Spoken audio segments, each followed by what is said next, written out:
ദൈവത്തിന്റെ അതിപരിശുദ്ധ നാമം വാഴ്ത്തപ്പെടുമാറാകട്ടെ. നോമ്പിന്റെ 28ാം ദിവസത്തിലേക്ക് നാം പ്രവേശിക്കുമ്പോൾ സഭയായി തിരഞ്ഞെടുത്തിരിക്കുന്ന ചിന്താവിഷയം ക്രിസ്തുവിന്റെ മണവാട്ടി സഭ. ഇതിന് ആധാരമായി തിരഞ്ഞെടുത്തിരിക്കുന്ന വേദഭാഗം വിശുദ്ധ യോഹന്നാൻ എഴുതിയ സുവിശേഷം 3-ാം അധ്യായം 26 മുതൽ 30 വരെയുള്ള വാക്യങ്ങളാണ്. ഇവിടെ നമുക്ക് കാണുവാൻ സാധിക്കുന്നത്, ഒന്നാമതായി യോഹന്നാൻ സ്നാപകന്റെ അടുത്തേക്ക് തൻ്റെ ശിഷ്യന്മാർ വന്ന് പരാതി പറയുന്നു. എല്ലാവരും യേശുക്രിസ്തുവിന്റെ അരികിലേക്ക് പോകുന്നു. ഇവിടെ അവരുടെ മനസ്സിൽ ഒരുതരം അസൂയ അല്ലെങ്കിൽ ആശങ്കയൊക്കെ ഉളവാകുകയാണ്. എന്നാൽ ഈ ഒരു മനോഭാവം നാമും നമ്മുടെ മനസ്സിൽ ഒരു നിമിഷമെങ്കിലും ചിന്തിച്ചിട്ടില്ലേ? നമ്മുടെ സ്ഥാനമാനങ്ങൾ, പദവികൾ ഒക്കെ മറ്റുള്ളവർ കൊണ്ടുപോകുമ്പോൾ. എന്നാൽ യോഹന്നാൻ സ്നാപകൻ വളരെ ദൈവിക പക്വതയോട് പറയുന്നു, സ്വർഗത്തിൽ നിന്നും ലഭിച്ചതല്ലാതെ മനുഷ്യനൊന്നും ലഭിക്കുകയില്ല.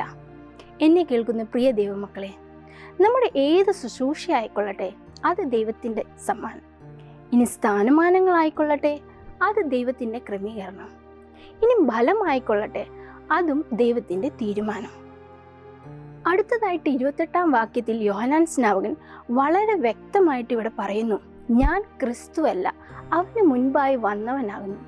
ഇവിടെ യോഹന്നാൻ സ്നാപകന് നല്ല ബോധ്യമുണ്ടായിരുന്നു താൻ ആരാ എന്നുള്ളത്, തൻ്റെ യഥാർത്ഥ ദൗത്യം എന്താണെന്നുള്ളതും. എന്നാൽ ഈ നോമ്പുകാലവും നമ്മോട് ചോദിക്കുന്നത്, നാം ആരാണ്?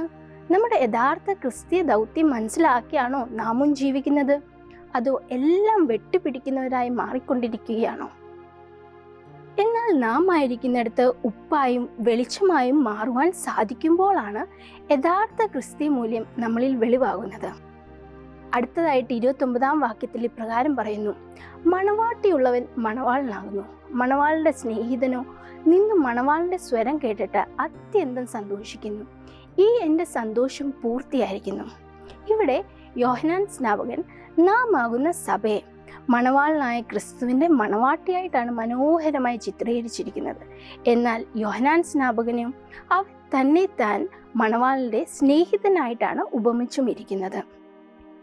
ക്രിസ്തുവിനെ നാം മണവാളനായി അംഗീകരിക്കുമ്പോൾ മണവാട്ടി എന്ന നിലയിൽ നമ്മുടെ സ്നേഹവും വിശ്വസ്തതയും ഭക്തിയും ഒക്കെ പ്രകടിപ്പിക്കുവാൻ നാം കടപ്പെട്ടിരിക്കുന്നു എന്നോർക്കുക. യഥാർത്ഥത്തിൽ നമ്മുടെ ആരാധന എപ്രകാരമാണ്? നമ്മുടെ ആരാധനയിൽ ദൈവത്തിൻ്റെ സ്വരം കേൾക്കുവാൻ സാധിക്കുന്നുണ്ടോ? ദൈവത്തെ മുഖാമുഖമായി കാണുവാൻ സാധിക്കുന്നുണ്ടോ? അതോ മറ്റുള്ളവരുടെ കുറ്റങ്ങൾ കണ്ടുപിടിക്കുന്നതിലാണോ നമ്മുടെ ശ്രദ്ധ? അടുത്തതായിട്ട് 30ാം വാക്യത്തിൽ ഇപ്രകാരം പറയുന്നു, അവനോ വളരണം, ഞാനോ കുറയണം.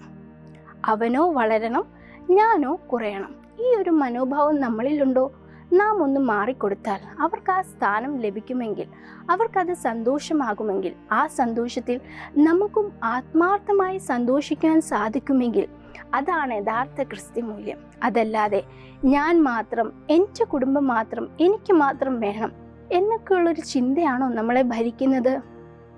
എന്നാൽ എന്നെ കേൾക്കുന്ന പ്രിയ ദൈവമക്കളെ, യോഹന്നാൻ സ്നാപകനെ പോലെ ആത്മീകമായി വളരുവാനും ദൈവിക പക്വതയിൽ കൂടി ഓരോ തീരുമാനങ്ങൾ എടുക്കുവാനും, നമ്മുടെ ജീവിതത്തിൽ എന്തൊക്കെ പ്രതിസന്ധികൾ വന്നാലും അത് പതറാതെ ദൈവത്തിൽ ആശ്രയിച്ചുകൊണ്ട് ജീവിക്കാനും, മണവാട്ടി എന്ന നിലയിൽ മണവാളിനോടുള്ള സ്നേഹം കാത്തു സൂക്ഷിച്ച് നമ്മളിലെ അഹംഭാവത്തെ അല്ലെങ്കിൽ ഞാനെന്നുള്ളൊരു ഭാവത്തെയൊക്കെ മാറ്റി ദൈവത്തിൽ കൂടുതലായിട്ട് ആശ്രയിച്ച് ദൈവത്തിന് മുഖ്യ സ്ഥാനം കൊടുത്ത് എളിമയോട് ജീവിക്കാനും ഈ നോമ്പുകാലം ഇടയാകട്ടെ.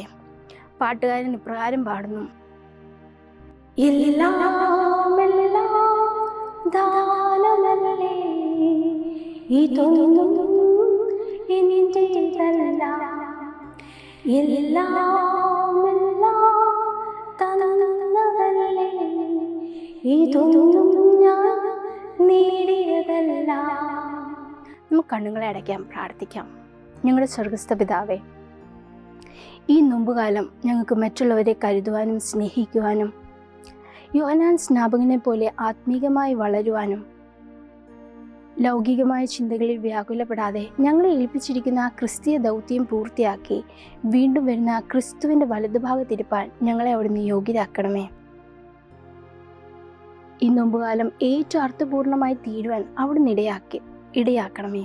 സകലതും യേശുവിൻ്റെ വിലയേറിയ നാമത്തിൽ തന്നെ. ആമേൻ.